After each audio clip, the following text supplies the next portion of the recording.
डंके की चोट पे जालिम को बुरा कहता हूँ, मुझे सूली से न जिंदानों से डर लगता है। बीजेपी मुसलमानों की नफरत पर जीतती है, मगर फिर भी इस ऐवान के दरवाजे नहीं खुलते मुसलमानों के लिए। संविधान सिर्फ एक किताब नहीं है जिसे चूमा जाए कि कभी उठाकर पढ़ो कॉन्स्टिट्यूंट असेंबली डिबेट्स में कि नेहरू ने, एच.सी. मुखर्जी ने, सरदार हुकुम सिंह ने माइनॉरिटीज के बारे में क्या कहा था। बीजेपी मुझे गायब करना चाहती है कि क्या दिन दिखा रही है सियासत की धूप छाओ।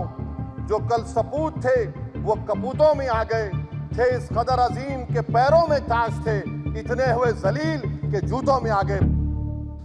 शुक्रिया मोहतरम चेयरमैन साहब, आपने मुझे बोलने का मौका दिया। मैं शुरुआत में बताना चाह रहा हूं कि मैं हुकूमत की तरफ से लाए गए इस रेजोल्यूशन की मुखालिफत में बोल रहा हूं और मैंने अमेंडमेंट्स भी दिए हैं प्रेजेंट एड्रेस के लिए। और चेयरमैन साहब, आप उर्दू को जानते हैं, किसी एक शायर ने शायद बरसर इख्तिदार जमात के लिए ये शेर कहा होगा कि उसूल बेचकर मसनद ख़रीदने वालों, निगाह अहले वफ़ा में बहुत हक़ीर हो तुम। वतन का पास तुम्हें था न होगा कभी, कि अपने हिर्स के बंदे हो, बेज़मीर हो तुम। इज़्ज़त नफ्स किसी शख्स की महफूज नहीं, अब तो अपने ही निगहबानों से डर लगता है। डंके की चोट पे जालिम को बुरा कहता हूँ, मुझे सूली से न जिंदानों से डर लगता है। मोहतरम चेयरमैन साहब, मैं आज इन लोगों की तरफ से बोल रहा हूँ जो दिखते तो हैं, जिनके बारे में बात तो होती है मगर उनकी कोई नहीं सुनता। मैं उनके बारे में बोल रहा हूँ जिनके बारे में वज़ीर आज़म मोदी ने कहा था कि घुसपैठी है। मैं उन बेटियों और माओं के बारे में कह रहा हूँ जिनके बारे में मोदी ने कहा कि ज़्यादा बच्चे पैदा करते। मैं उन मासूम नौजवानों के बारे में कह रहा हूँ जिनको मॉब लिंचिंग के ज़रिए मारा जा रहा है। मैं उन बेज़ुबान माँ और बाप के बारे में बोल रहा हूँ जिनकी औलाद आज इस हुकूमत के गलत कानून के चक्कर में जेलों में सड़ रहे हैं। बीजेपी मुसलमानों की नफरत पर जीतती है और मुसलमानों के नाम निहाद मसीहा मुसलमानों के 90% ज़्यादा वोट हासिल करते हैं, मगर फिर भी इस ऐवान के दरवाजे नहीं खुलते मुसलमानों के लिए और सिर्फ 4% मुसलमान जीत कर आते हैं। सर, संविधान सिर्फ एक किताब नहीं है जिसे चूमा जाए, संविधान एक किताब नहीं है जिसे दिखाया जाए, संविधान एक सिंबल भी है, मगर संविधान एक हमारे बुजुर्गों के ख्वाबों की किताब है। हमारे जमहूरियत को हमारे बुजुर्गों ने इस तरह समझा, हमारे फाउंडिंग फादर्स ने इस तरह जमहूरियत को समझा कि इसमें हर समुदाय और मजहब और समाज के मानने वाले लोगों की राय को शामिल किया जाएगा इस मुल्क को चलाने के लिए, मगर इस ऐवान में सिर्फ 4% मुसलमान जीत कर आते हैं। मैं संविधान से जो मोहब्बत के दावे करते हैं उनसे कहूँगा कि कभी उठाकर पढ़ो कॉन्स्टिट्यूंट असेंबली डिबेट्स में कि नेहरू ने, एच.सी. मुखर्जी ने, सरदार हुकुम सिंह ने माइनॉरिटीज़ के बारे में क्या कहा था। सर, वतन अजीज़ का मुस्तकबिल कैसा होगा जब बीजेपी मुझे गायब करना चाहती है और दीगर हिज़्ब इख्तिलाफ की पार्टियां के लिए मेरा वजूद सिर्फ वोट डालना और अपनी खबर में जाकर सो जाना है। इसीलिए आप देखते हैं कि समाजी इंसाफ है सर कि 4% मुसलमान जीत कर आते हैं। सर, इस ऐवान में ओबीसी समाज के एमपी अब अपर कास्ट के एमपी के बराबर हो चुके हैं। ओबीसी समाज के एमपी अब अपर कास्ट एमपी के बराबर हो चुके हैं और 14% मुसलमान सिर्फ 4% जीत कर आते हैं। CSDS का डेटा ये बताता है कि इस मुल्क में जो वोट बैंक है, जो एक मुश्त वोट डालता है, वो अपर कास्ट का है। मुसलमान का कभी ना वोट बैंक था ना कभी रहेगा।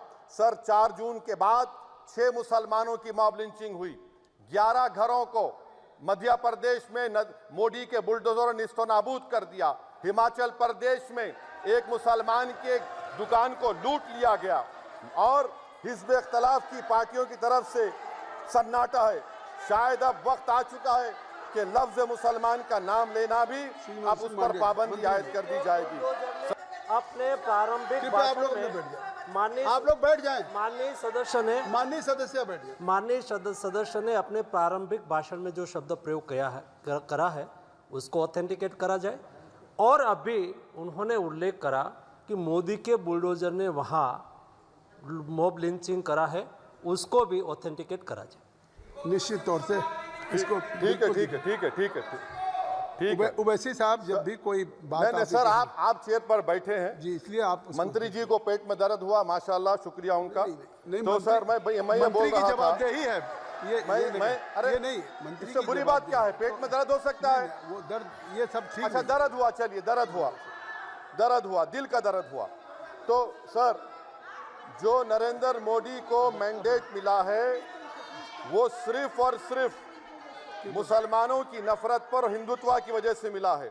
बेरोजगारी का आलम यह है सर कि मोदी सरकार के 5 साल में 75 लाख एस्पिरेंट्स की जिंदगी बर्बाद हो गई, 6 पेपर लीक हुआ।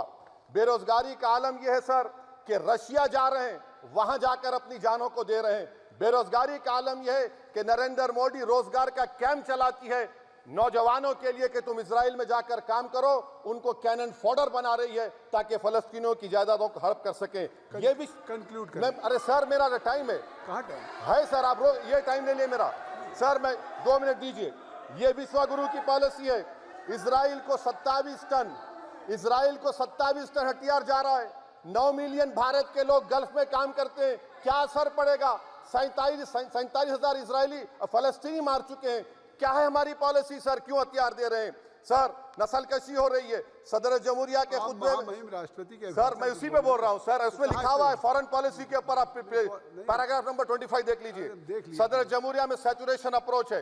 क्यों नहीं मोदी सरकार माइनॉरिटीज को तीनों स्कॉलरशिप को डिमांड करती है सर? उसको आपने बजट कम कर दिया सर। बनारस का बुनकर 18 महीने से मंडी का शिकार है, सूरत और बेंगलुरु जा रहा है सर। आखिरी बात कंक्लूड कर रहा हूं, आखिरी बात सर, पनून केस में निखिल गुप्ता, मोदी ने कहा था कि हम घर में घुसकर मारा, तो निखिल गुप्ता को किसने ऑर्डर दिया था पनून को मारने का?